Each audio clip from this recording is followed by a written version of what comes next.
You ever seen a ghost? Been abducted? Heard your name whispered from the other room when you're all alone? No, you say? Me either. But if you're like me, you're still fascinated by the paranormal. It seems everyone else has had an experience, and you want to believe it all.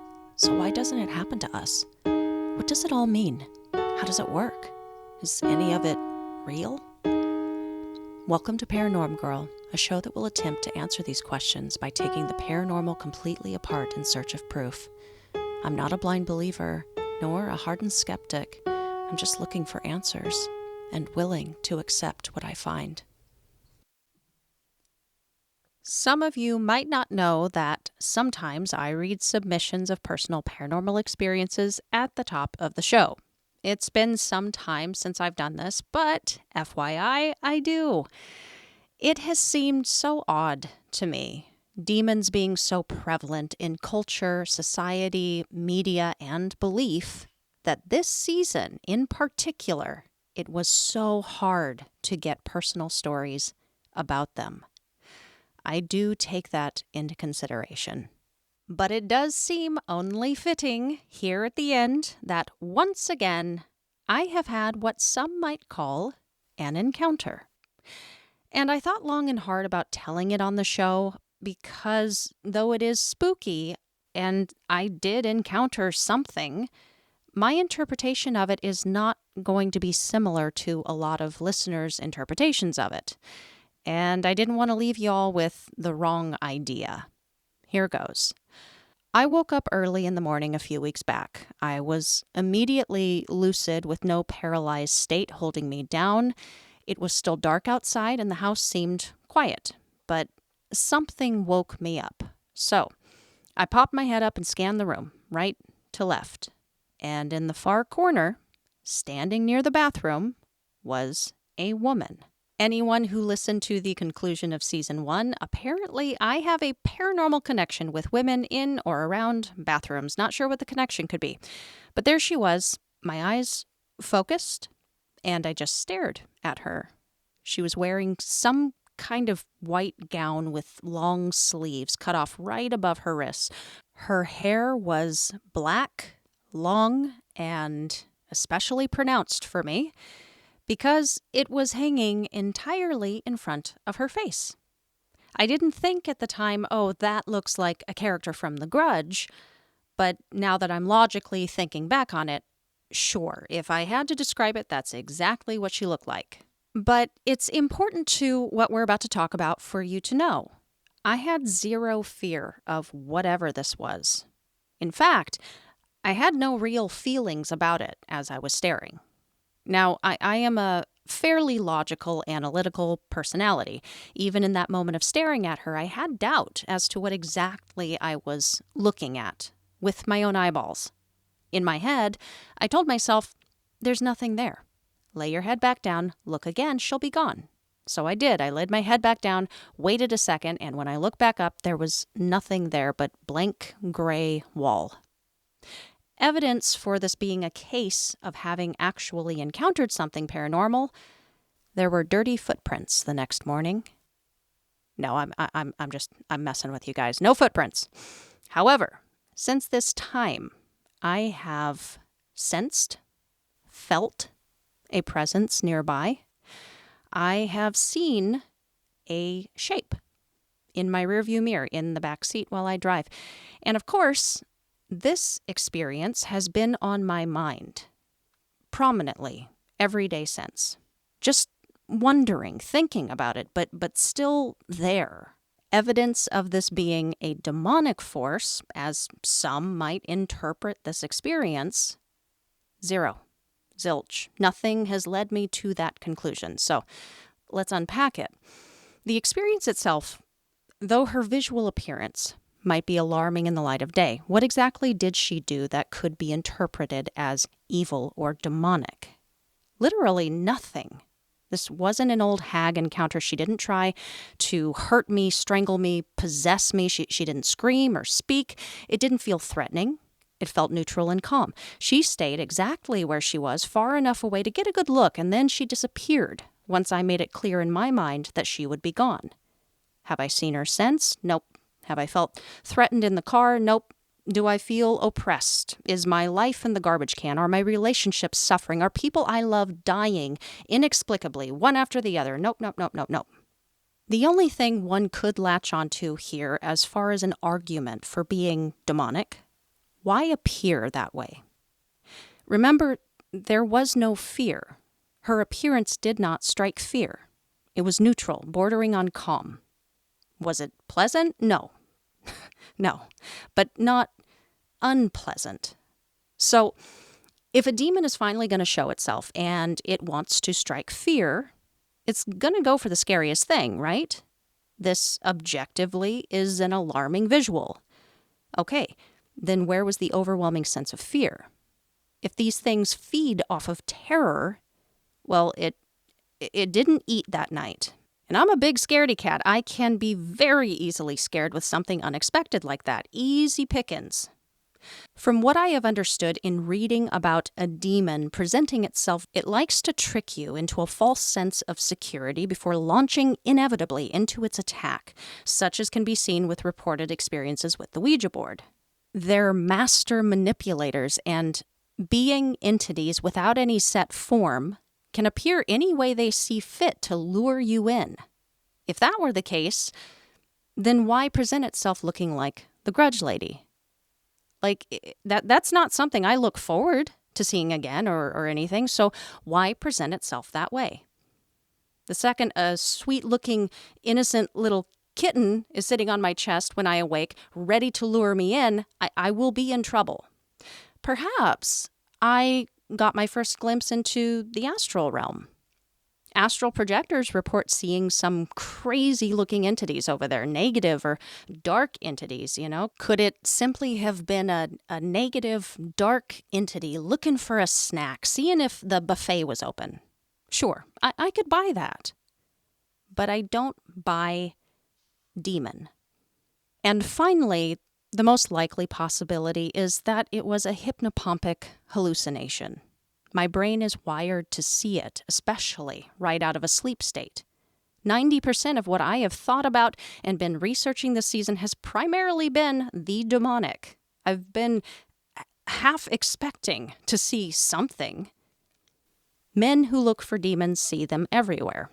That quote is really about the expectation effect.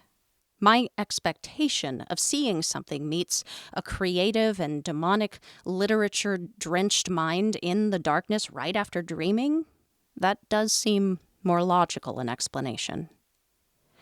But I also know, having been this involved in paranormal topics for over a year on this show, that logic just cannot hold a flame to some of this stuff. There are a lot of pieces to this puzzle that cannot be explained, cannot be defined, and we cannot understand them no matter how tightly we wrap our logic around it. It's the fine line we as skeptical believers must tread. Welcome back to the Paranormal Girl podcast. I am your host, Kristen. Dudes, I got called a skeptic a couple weeks ago on the YouTube page. Like, come on, bro. Do you even keep the nightlight on and sleep with one eye open? Have you heard the things I talk about? It kind of hurt my feelings a little bit. The commenter was right, though. The definition of a skeptic really is about someone reserving judgment until they receive enough information to confirm a thing. But I will continue to claim my believer status because well, there are things I currently believe in right now with all my heart, with no research or education to support it. Ghosts? Hell yeah. Energy work? Life after death? Not what it looks like, I don't know that yet, but there isn't a person on this earth who could convince me that there isn't something after all of this. I will be so sad when I cover it in an upcoming season and find the nail in the coffin proof that that is not the case, but I will accept it if that happens. Maybe that's why I'm waiting. Anyway, folks listening, am I crazy to not want to identify as a skeptic? What do y'all think about that designation? Do you care personally? Maybe it doesn't matter. I don't know. All right. We have some beginning of episode stuff to talk about, some thank yous and shout outs, some personal words of wisdom, I'm sure, because I'm full of it. And of course, the bulk of what it is that I believe about the existence of demons due to the information that I've uncovered over the course of the season.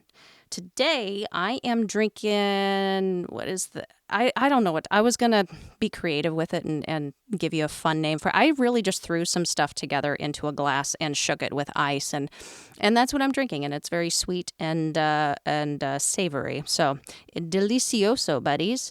It's a beautiful, warm Louisiana afternoon. It's the conclusion episode. I'm about to quit working at the job that replaced the last job so I can have a few weeks to pack and commit to the show and awesome interviews coming up. Life is good right now, you guys. Time to celebrate. Let's start out with a holla to the one and only Wicked Cat Clothing. Spooky season doesn't last just a month. Shop Wicked Cat Clothing year-round to get your horror, paranormal, spooky, and Halloween apparel. Go to Wicked Cat Clothing and shop apparel and accessories now. Save 30% off with code ParanormGirl30. I also want to take a quick second to spotlight a podcast that is a recent add to my regular listening list, but y'all, it is quickly becoming a favorite. Ken Mark hosts the show Somewhere in Dreamland. Ken covers the bizarre, paranormal, spiritual, and strange, and has some really fantastic guests on that I think you all would enjoy. So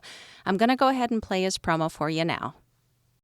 Are you into the paranormal, true ghost stories, Bigfoot and alien encounters, or high strangeness and conspiracies? Well, if so, then you should check out my podcast called Somewhere in Dreamland. My name is Ken Mark, and every week I interview authors, researchers, and experiencers alike in the fields of the paranormal, cryptozoology, ufology, and spirituality. So why not take a dive down that rabbit hole with me and search for Somewhere in Dreamland wherever you listen to podcasts. That's Somewhere in Dreamland. I really love being able to promote and share the shows that I truly enjoy, and Somewhere in Dreamland is one of them. Go check it out wherever you listen to your shows. You're going to dig it. And last thing, I really had an incredible time talking with Archbishop Plato Angelakis. I'm still kind of reeling from that experience and how it even came to be. There have been moments throughout this entire journey that just have had me floored and surprised and in wonderment at what can happen when you face your fear of failure and ridicule. Accept that you can do this and just open yourself up to whatever might be. Go have yourself a little year of yes. See what happens. So thanks again to Mr. Plato for coming on. You really gave me a lot to think about, which leads me to this conclusion. This was a tough one to accept. Final conclusions on this show all have their upsides and downsides. I have lost followers over these, but that's all right, because I'm not doing this for followers. I'm doing this because I like it, and I'm learning a hell of a lot of stuff that I would have never known before. I hope you are too. And, the ones who mattered and were really listening to the information the whole time, you stuck around, even if you didn't agree. So let's just start at the beginning. I began this season with a bias. I was fairly clear about it. I think I cracked a few jokes, even not knowing some of the more atrocious stuff I would learn. But nevertheless, yes, I began with bias that demons were not real. My bias wasn't even about the demons themselves, though. It was about the theological backstory and foundation. And I was certainly confirmed in my bias going through the history and legends and lore about Satan and the demonic names. How they came to be known as what they are today, the fact that these names and characters were all born of historical Greek, Sumerian, Roman, Akkadian, and Jewish names and characters, that was pretty confirming for me. And I am not arguing anyone on their faith. I was never going to do that. Believe what you want. Believe what fills your soul. But the history is there. It's documented. I'm not going to argue religion, but I'm also not going to argue historical documentation. The fact that Lucifer, Satan, and Beelzebub, all names that have for a lot of people been used as monikers for the devil, had a pre-biblical backstory that just wasn't anything even close to relaying this character of master of evil and evil incarnate that we think of today. That is something I can't deny. I do not believe in the devil. So therefore, there can be no demonic minions of said character. And now that all of those folks have shut off the show, we can continue with the good stuff. So guys, I do think there is something to this demon and possession business. I do. Let me explain though. So you remember how the Greeks used that word daimon to, they described literally everything spiritual with that word. They basically used it like we use the word spirit today. They also had something called an agathos daimon, which was a spiritual character that followed a person throughout their life, guiding and protecting and directing and interacting. This is all going to tie in to what I ultimately think is going on here. Early in the season, I talked names, a good handful of them, said them out loud, joked about them, revealed details about their history, backstory, intimate details, stupid details. Nothing happened to me. The pits of hell did not open up and swallow me whole. I was not possessed. My house is still standing. So right there, I find fallacy in the fear-driven belief that talking or thinking about demons, saying their names out loud, will somehow condemn me to misfortune or loss. It didn't. It hasn't. I'm doing well. Because either demons don't actually care or there are no demons to care. We'll get into it. Next up, we talked about possession, the process, how one becomes possessed, how to not become possessed, stuff like that. It's one of the most widely held beliefs across the world that anyone is capable of becoming possessed. That says to me, since not every single religion and faith is born of just one single faith, that there might be something valid here. If all of these different, separate cultures and belief systems are seeing something, this phenomenon that they are deeming the overtaking by an energy outside of the person being overtaken, and this is happening across the world, that perks me up a little bit, makes me pay attention. During that lesson, we also talked about different stages of demonic activity in one's life. A little bit on oppression, but also encroachment and infestation. All of these stages have been documented and recorded time and time and time and time again. It's a pattern, and you should know by now, I love me some patterns. As to what is causing these patterns is the thing that is up for debate. Are people being possessed by demons, or are each and every single case the result of psychological disruption or attention seeking? It has not come across my desk just one time that people who claim to be possessed are narcissistic. Now, I personally would get a little queasy and feel a bit dishonest to say that every single possessed person is just an attention-seeking narcissist, because I don't believe that to be true. But I do think it plays a part to some extent, because humans have innate narcissism. Yes, we do. Every single one of us. Yes, even you. And some people are just more narcissistic than others and are able to convincingly manipulate a phenomenon like this because in their screwy brains, they see the benefits they could gain from convincing others they are demonically possessed. But I think there is validity and a point can be made for there being actual cases of possession.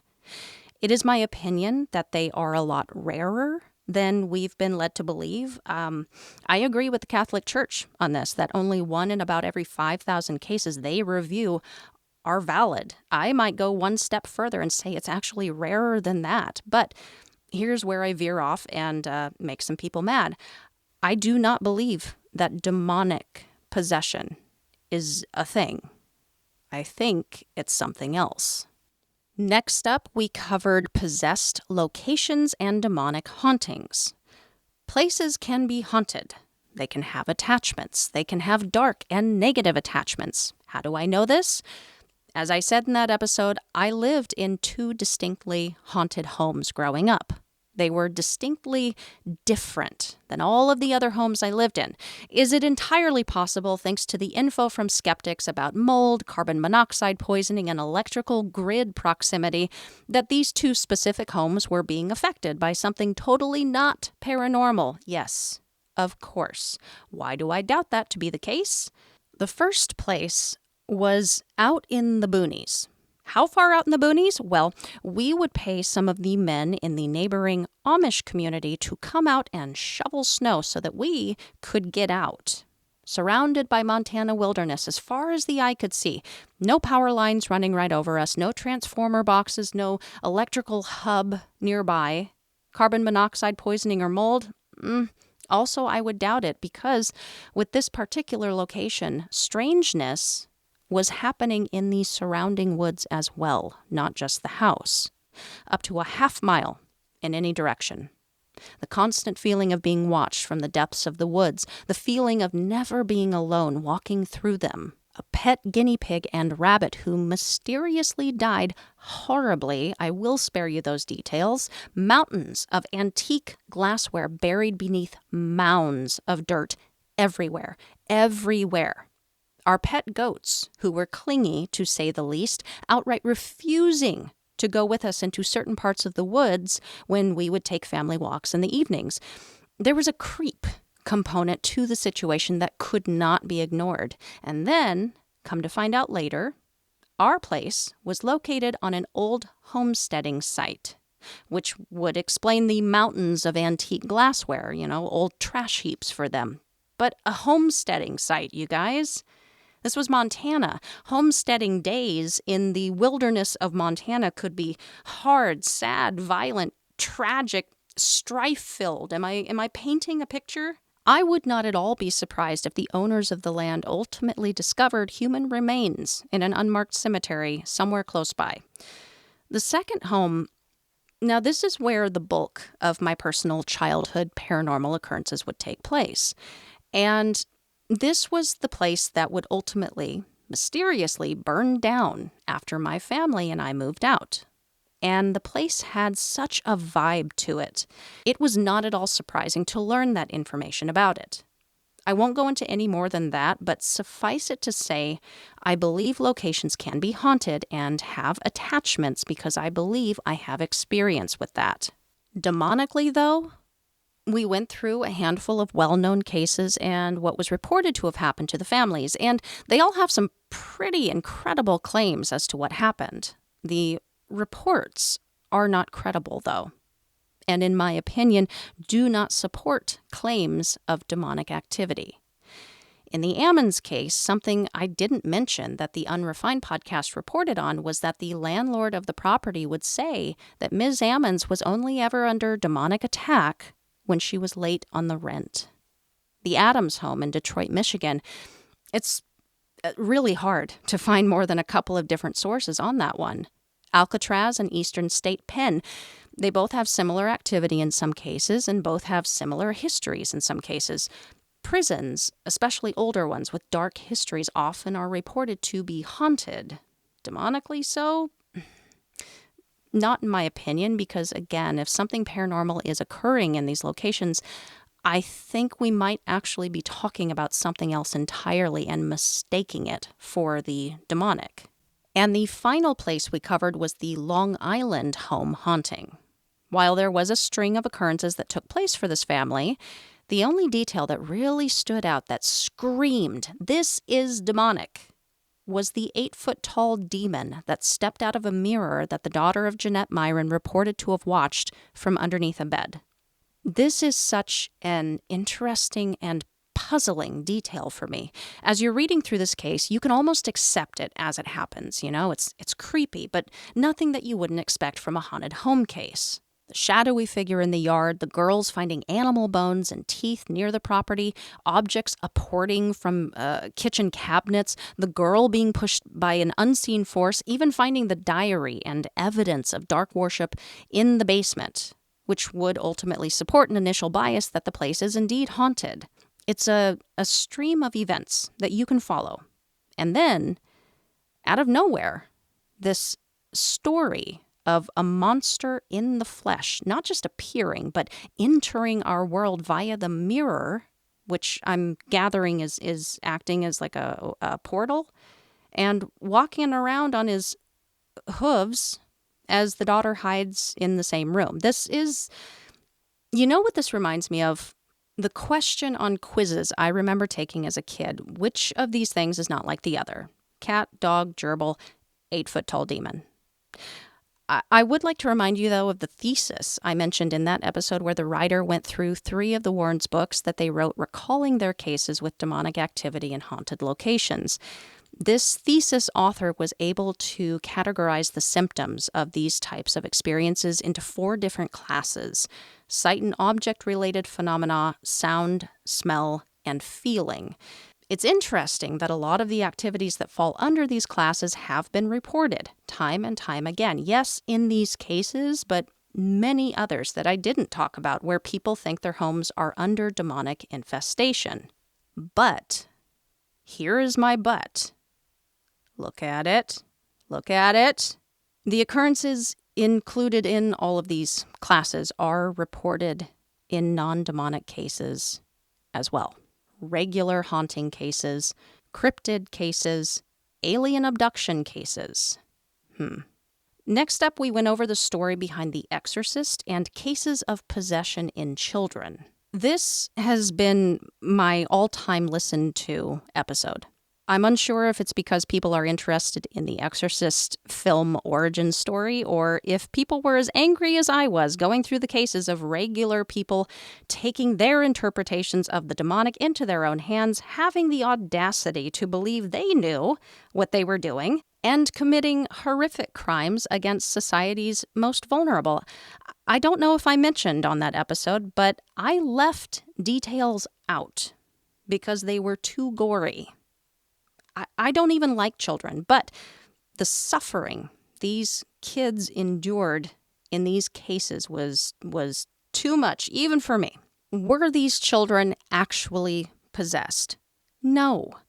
And there is nothing that could convince me otherwise. I think it's pretty clear they weren't. One of them had autism, for crying out loud. Autism!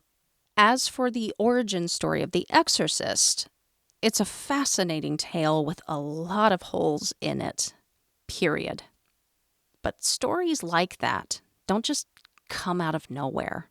Maybe this one did, but there have been many others.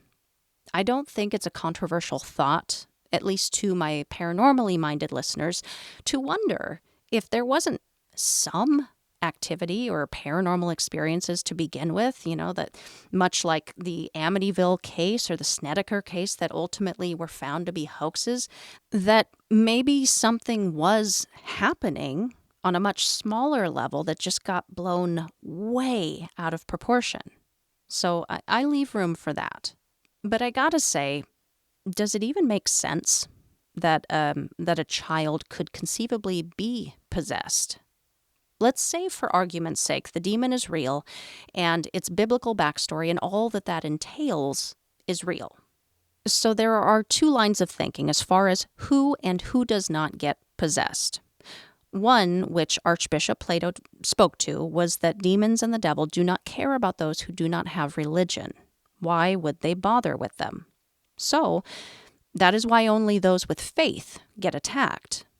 But there must also be consent of some sort, which means a truly devout Christian would had to have had doubt or a moment of weakness at some point and allowed the demon to enter.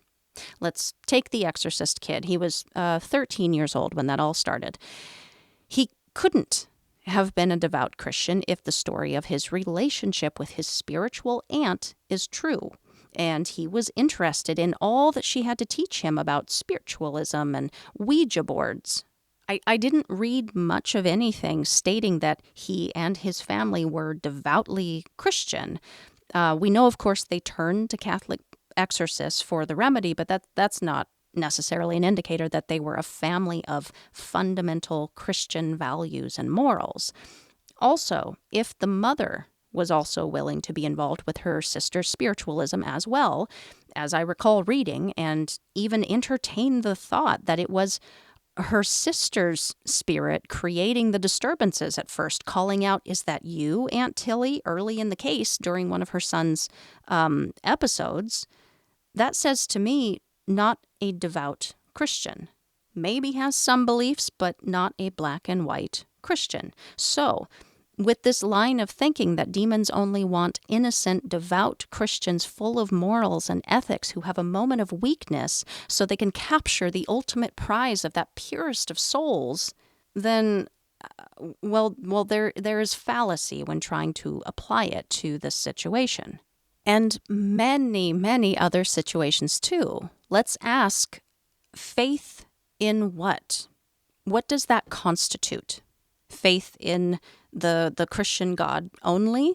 Well, that can't be true because possession is happening across the world in many different religions, all with different ideas of a non-Christian God or creator.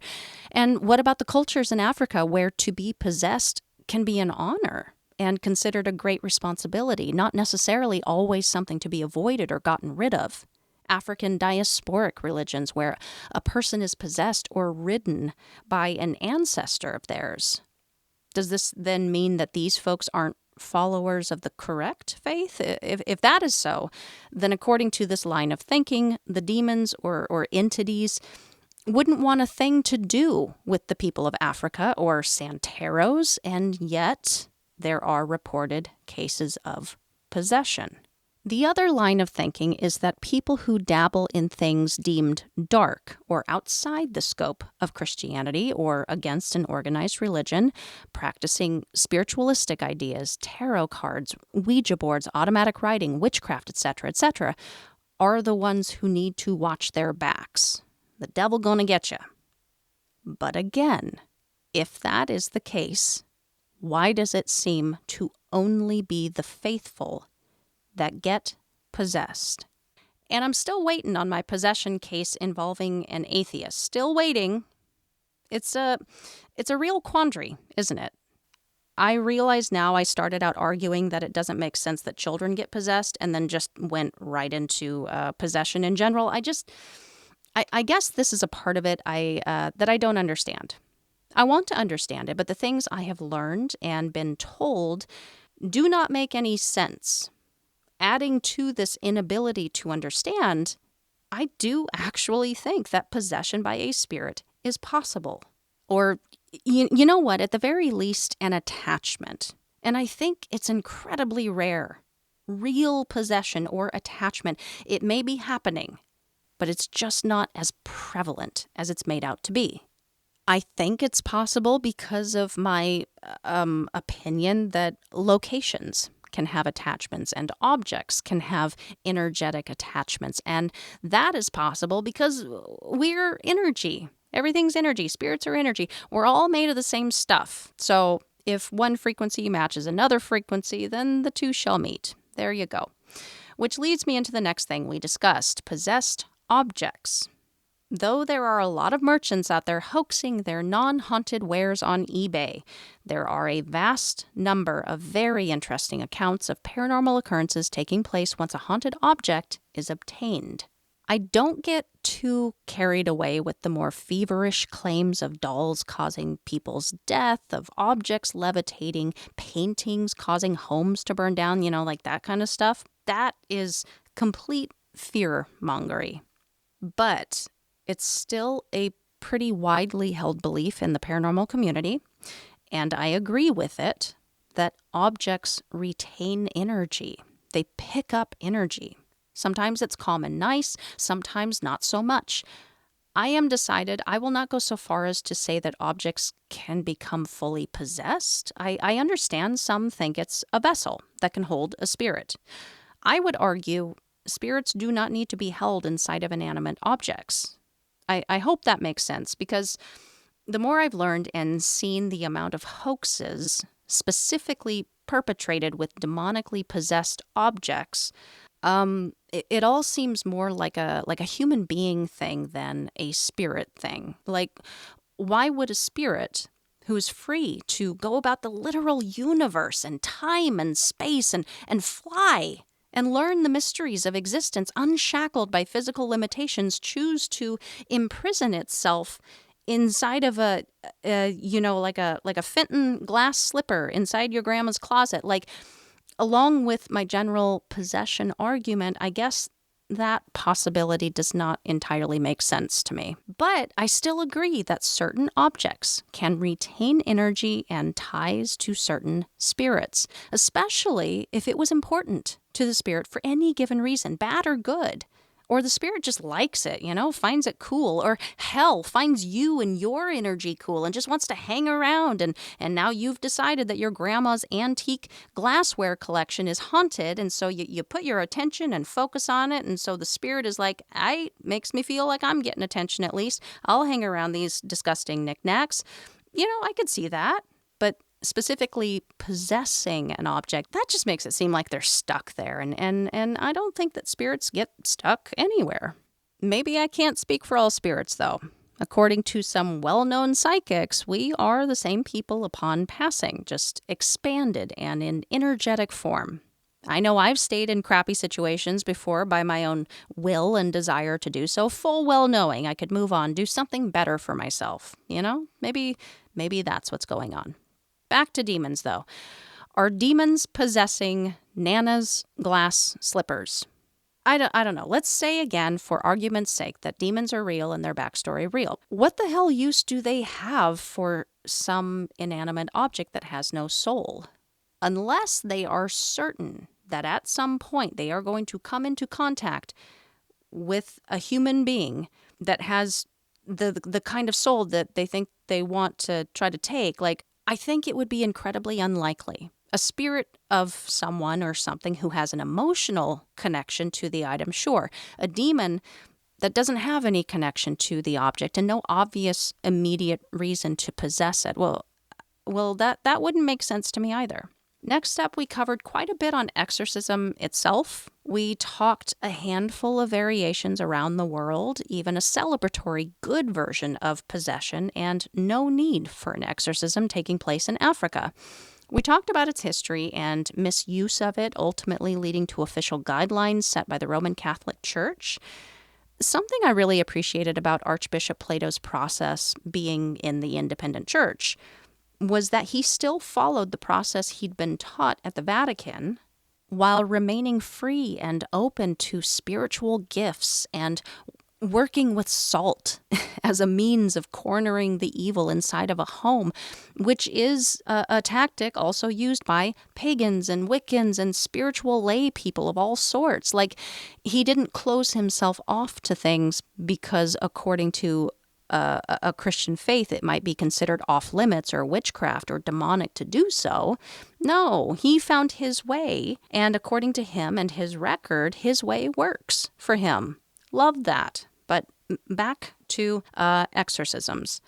I also discussed and hopefully clearly expressed my disdain for deliverance ministries and the fees they charge for sham exorcisms. I think it's pretty clear that they are taking advantage of people in true need of help. Maybe they realize it, maybe they don't. If they do, shame on them. If they don't and really think they are doing God's work when in the process of exorcising a negative energy or entity, I have watched the videos. Like, I see how they are conducting these events. I believe it is highly likely they are doing more harm than good. And it's dangerous. And these practices need to stop. Literally, look, leave it to a certified and sanctioned exorcist if that is the route you want to go, or go get a psych exam. Those should be the only two options on the table. Enough said. Finally, demonologists and experts in the field. Some of the biggest takeaways I got from this research is the education is there for the taking. But also a lot of damage can be done if the education falls into the wrong hands and is interpreted and skewed for a personal dark agenda. Satanic panic. Montague Summers. But also, I realize that the education can be used for good, for the bringing of a broader scope of education to the table, for helping people, for bringing an enlightened, skeptical first, paranormal friendly approach to all of this with someone like Sarbajit Mohanty. He's like 25 right now, still just a kid, and already discovering and coming up with some really insightful ideas. So I wish someone like that luck and hope he keeps going with his open-minded, skeptically oriented approach as a demonologist. Let's take a quick breather here before I launch into the final summation. First things first, today is a celebration. I love that we are here, and I full well know that I wouldn't have had some of the best moments and breakthroughs with this show this season without the people I've met along the way. Knowing how some people tune out on things like this, I wanted to try something fun with this thank you segment because these people should be recognized and remembered and known. We used to do this thing in our drama school at college at the annual department picnic that I thought was cool. Since we were all actors in the making, they gave us awards for usually some tongue-in-cheek, funny nonsense, whatever. Some were real. I won Best Kiss the last year for my lippy work as Catherine in Proof. Thank you very much. They were called the Paper Plate Awards, and they presented you with a paper plate with whatever the award was written in Sharpie on it. I don't know. It was cute. It was cool. I can't do that here because y'all are there, and I don't currently have any paper plates anyway. So the Paranormal Girl podcast is proud to introduce the first ever seasonal PGP Choice Awards. First and foremost, Dave at davezilla.art. An amazing artist you guys should really go follow on Instagram. You've been there since I had around 21 followers on Instagram and around about 5 regular listeners. You have been truly supportive at every turn, ready with a comment or a funny because you actually listen to the show every week, and that is beyond valuable to me. Dave designed the art on the back of the t-shirts that are now available for purchase. He's given me some amazing ideas and has always been willing to share his knowledge on the occult, Wicca, pagan, Santero, anything I asked about. He said, I gotcha. I'm proud to call you friend. I hereby award you Best Artist, buddy. Whalen, brother from another dimension. Fuck that guy. Breathe in, breathe out, repeat.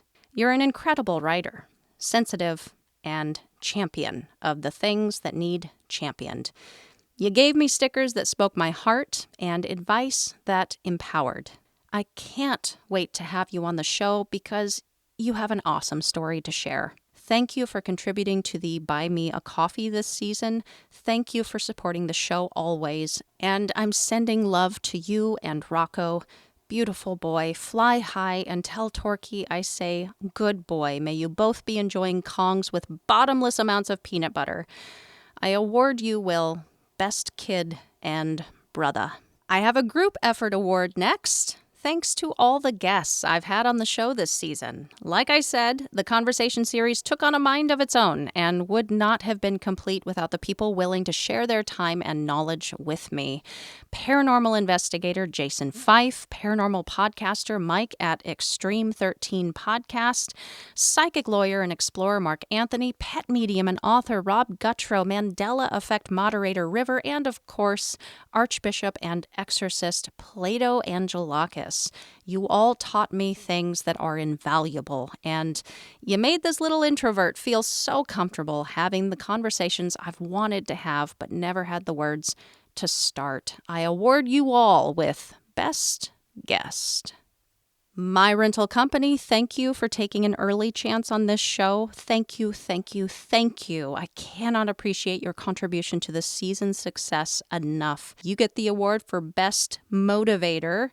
Wicked Cat Clothing, my darling, you are spooky and Halloweeny and right up my alley. Thank you for saying yes and for your support of me and all of the podcasts that you support. You have amazing merch that I back 100%, and incredible vision and drive that I hope to one day encompass. You get Best Inspiration.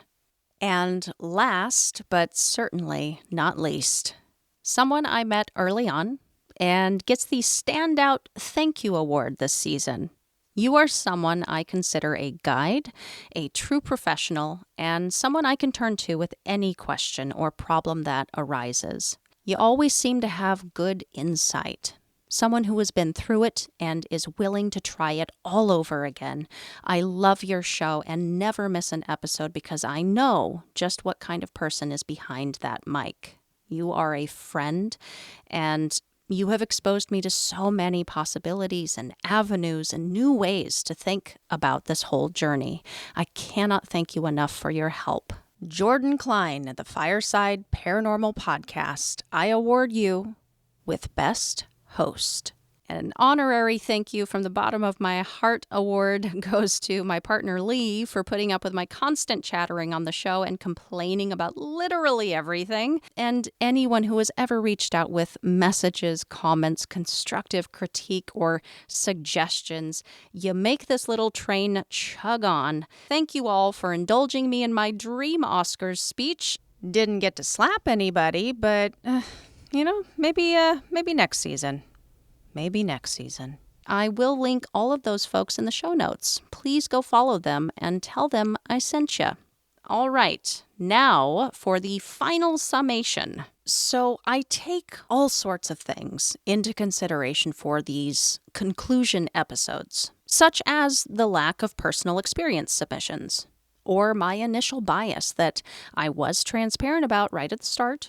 I take that into very serious consideration as well, especially because it's important to be fair and not allow my own ego to cloud the information I have found. I said I wanted to be sure to give this subject a fair trial, and how fair is it if I state my bias of, well, the demon isn't real because of my disbelief in a literal interpretation of the Bible or belief in things like angels and God and Satan. So I consider how my bias might have affected my ability to maintain an objective take here in the end.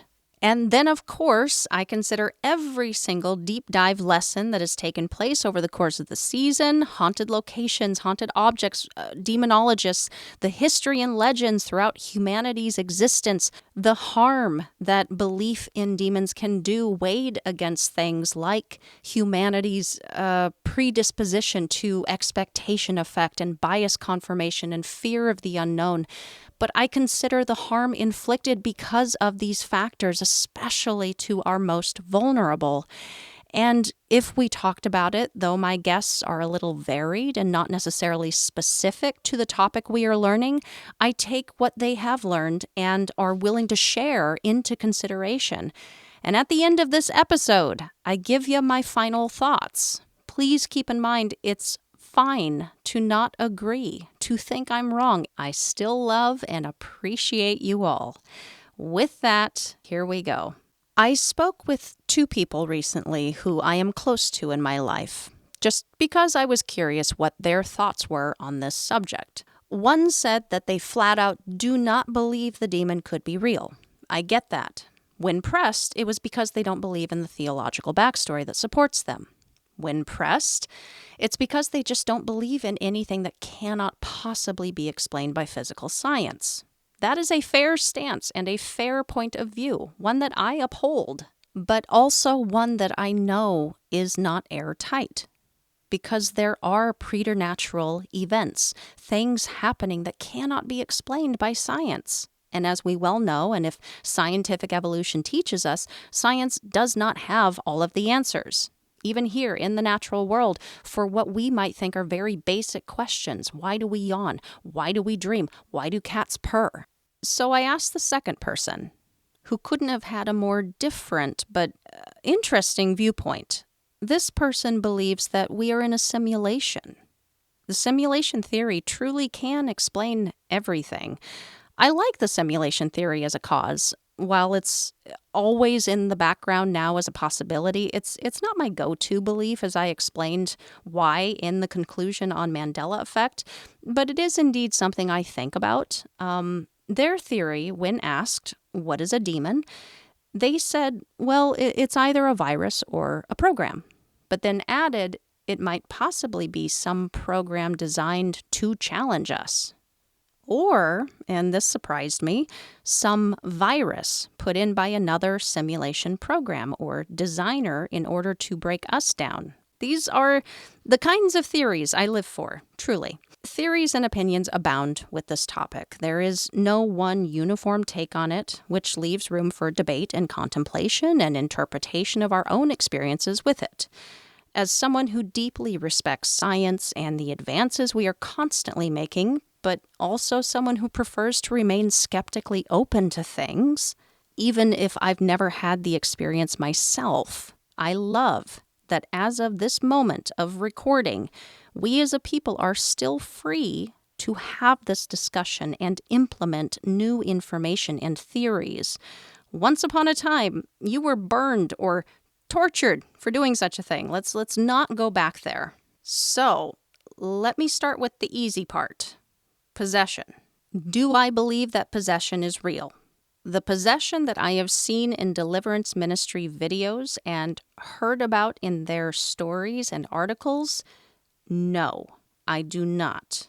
These things are so dramatized and so grandiose and so just not genuine, especially the videos.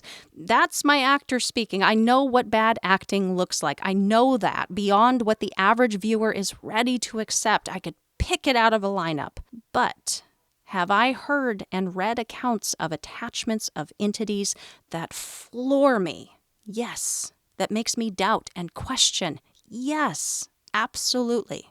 And reports of possession itself are so widespread, worldwide, in various cultures and religions that I know something is happening here. Something is going on here.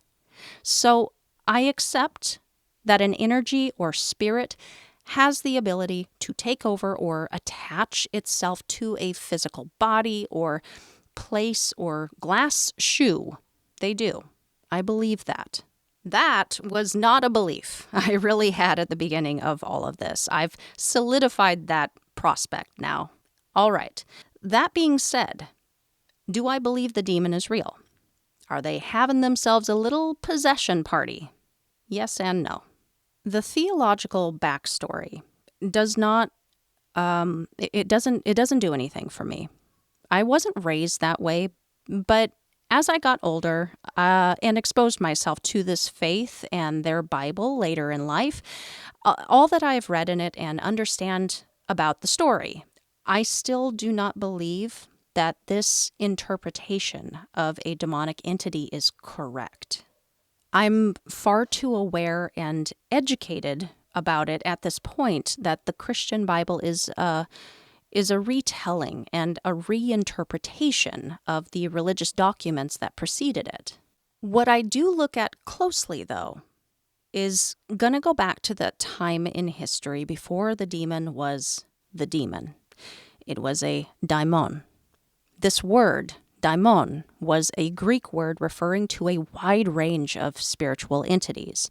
When I first came upon this word, I falsely understood it to be a wide range of darker entities, but upon further investigating, they did in fact use it in a broader sense in order to describe any number of intermediate beings considered to be between humans and the gods. They were thought to shuttle messages between the gods and humans and also control all manner of magical powers, divination, spells, and rites of priests. They were thought to control all matters of the supernatural on earth. They inspired prophets. They controlled the lightning and the flight patterns of birds.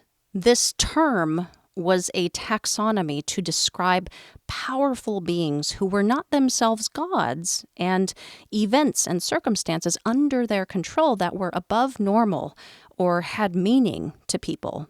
Daimon could also refer to the souls of the dead, which had a magical element to it, as one could call upon these particular entities for help with spells. For the most part, daimons were helpful and human beings could recruit and command them to do their bidding. Another idea of the daimon was that everyone had one within themselves that they could call upon. It was a spiritual element of your own soul that would inspire and guide you.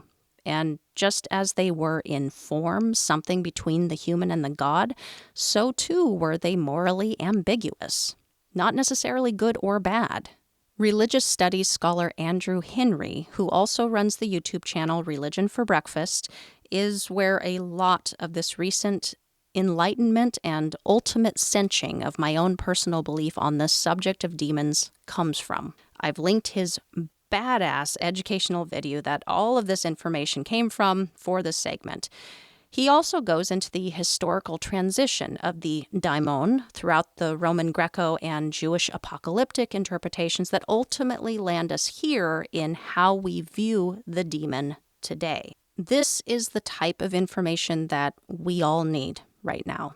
He's not preaching, he's not down or upplaying, he is educating us on historical facts. These historical facts are indisputable.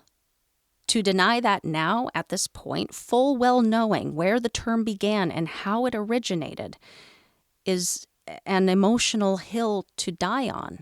You can argue, though, based on this information, Kristen, if demons are just these daimonia, then doesn't that actually support the notion that demons are in fact real? Sure, absolutely. But the menacing, manipulative, evil entity with the horns and the pitchfork that you are calling a demon is the figment of imagination here. If we are being accurate, we would be classifying all entities that we know of today a demon. Some would be easier to accept, such as black-eyed children, shadow figures, the old hag, jinn, the yokai, etc., etc. But it would also include our spirit guides, who we look to for guidance and protection. The ghosts of our ancestors, who we might look to for strength in difficult times. Or archangels and saints, who we call upon for help with certain hardships and situations. And calling these entities and forces demonic just would not compute for most people. I spoke earlier in the episode of things that I believe without proper proof. They are purely beliefs. Another of mine is the idea of a higher self and of spirit guides. An interesting turn of events here for me in the final hour is that I have discovered that what I have uncovered about the concept of a personal daimon does not conflict with what my initial spiritual belief was. In fact, it supports it. Is it possible what I've been calling my higher self, my spirit guides, is what the ancient Greeks called daimon? The divine spark that is in all of us, a mysterious force in the ether that cannot be understood within our limited human mind, but is still felt, still known to be there, guiding, protecting, speaking to us when necessary, and maybe unintentionally scaring us because what we see, if we should see it manifest, does not align with what we've learned in church and in our Bibles. Socrates often spoke of his daimon, this unseen companion he considered a gift from the gods, and often spoke of his internal oracle, whose injunctions he followed. At his trial that preceded his death sentence, he said, "The favor of the gods has given me a marvelous gift, which has never left me since my childhood. It is a voice which, when it makes itself heard, deters me from what I am about to do and never urges me on." You could say that was nothing more than his conscience, the voice of reason within all of us. I do find it interesting, though, that over the course of his life and his interactions with this daimon and his following of its advice to successful outcomes, which ultimately would lead Socrates' circle of friends to never taking an important step without consulting it first to the same end, it would appear to have an intelligence and preferences that were separate, different than those of Socrates himself. I know I'm running completely off the track here, so let's get to the point. Ultimately, I'm saying what I said at the beginning of all of this. It was a question I posed. Was what we were calling the demon real, but not what we thought it was? Were we misinterpreting it? And I have to say, yes. That is where I'm landing on this. The demon is real. But I believe more so in the way that the Greeks believed it to be, a catch-all idea of something that is more than man, less than the creative spark that exists somewhere in the in-between. Will I use the term demon to classify anything paranormal that I come across? Probably never again. We've gotten to the point in paranormal evolution where we can now categorize the things we encounter into their very own classes and subclasses, and I much prefer to continue referring to my higher self and spirit guides as just that and leave the evil connotations of the term demon at the door. That's where I've arrived on all of this. Weird enough for you guys? It was weird for me too. Slippery slopes with a subject like this. I'll be so glad to get into something a lot less controversial like psychics and mediums. It is usually at this point that I would bid a fond farewell to you for the next month, but as I've already discussed, I've got some awesome guests lined up for the conversation series that will be taking place in the usual time between seasons that I reserve for research and rest. So stay tuned for those. First up, kicking us off is lead paranormal investigator at Spooky Bee Paranormal, Hannah Bird. Gals and guys, really looking forward to that one. That'll be up Tuesday. Rate and review the show. I know you hear it everywhere, and I am racking my completely fried brains to figure out a way to say it in a way you might hear it. But rating and reviewing a show you love and support is free. It's easy. It's a public service. It's a nod of encouragement to the work and research we do on our end. And not rating and reviewing is a big ol' middle finger right to my soul. Just death by 1,000 missing ratings. No, but really, you're keeping me from future subscribers, so don't be greedy. I know you love me. Don't be greedy. Rate and review. Follow, like, share on all the socials at Paranormal Girl Pod. Visit the website. Go get you some merch. Submit your story at paranormalgirlpod.com. This is it, you guys. Demons and possession. I can't believe we made it. Cheers.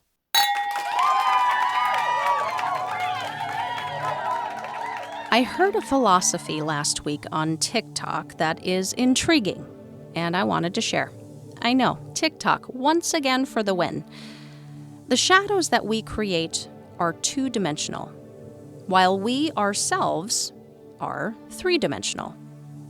Three-dimensional things creating two-dimensional things. What's to say we are not the shadow of fourth-dimensional beings? This might go deep, but it's the final note for the season, so let's go there.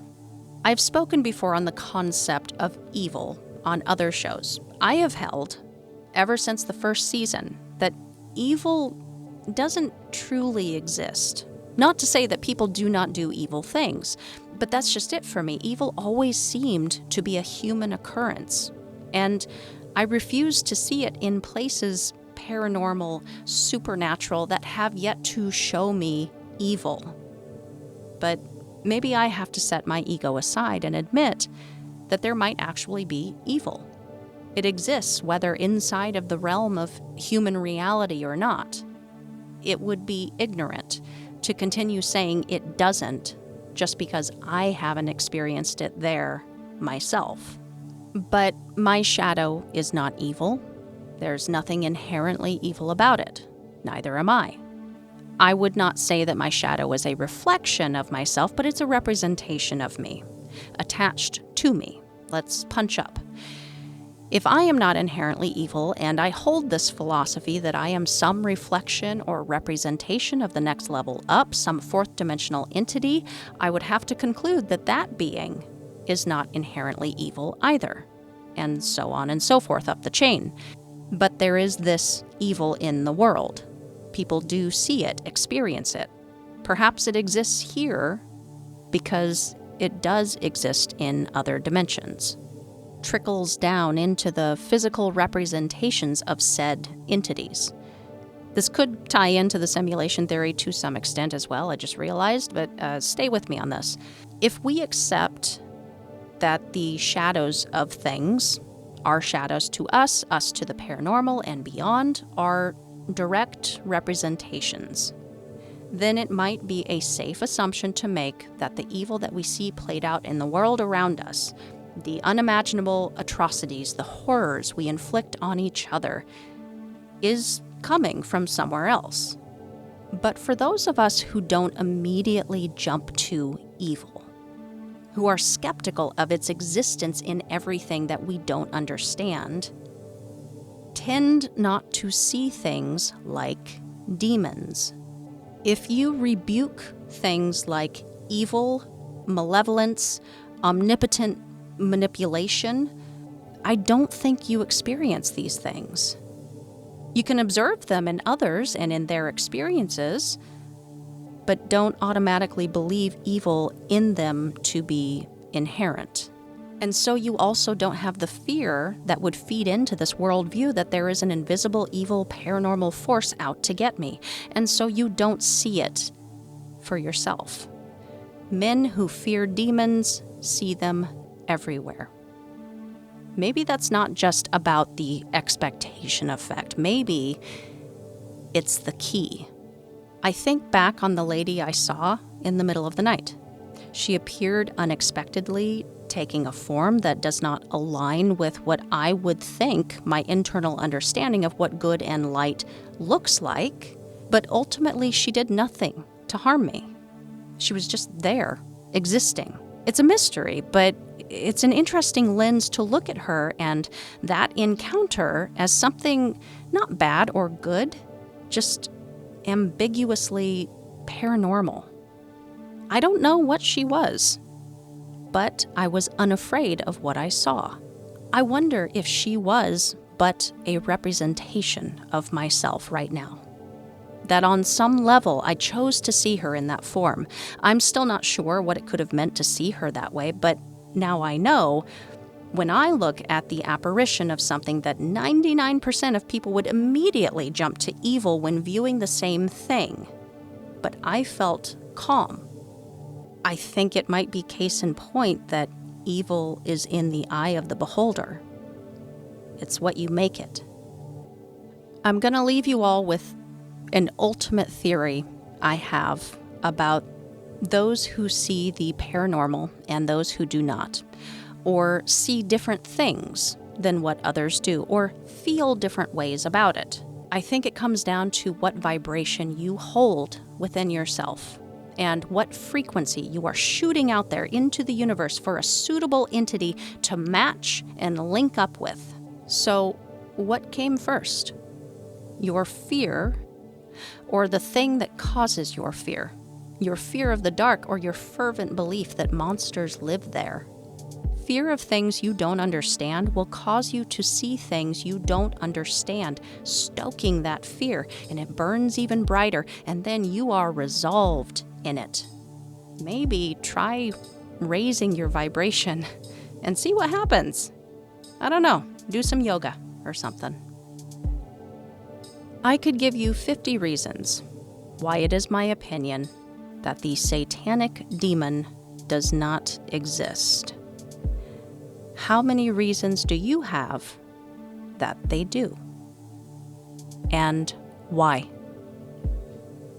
Stay safe, keep the nightlight on, and sleep with one eye open.